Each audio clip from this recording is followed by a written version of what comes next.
A lot of you guys said that I was cheating by using an electric screwdriver to take this thing apart last time. So let's do it again, except this time with the plastic screwdriver that comes with it. And let's go ahead and start.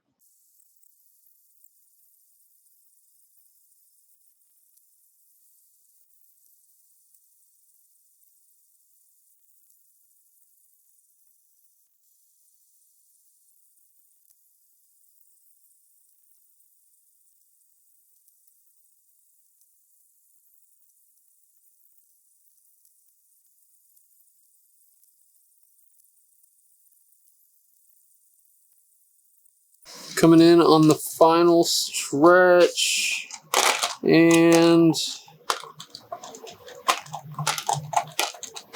we are all done.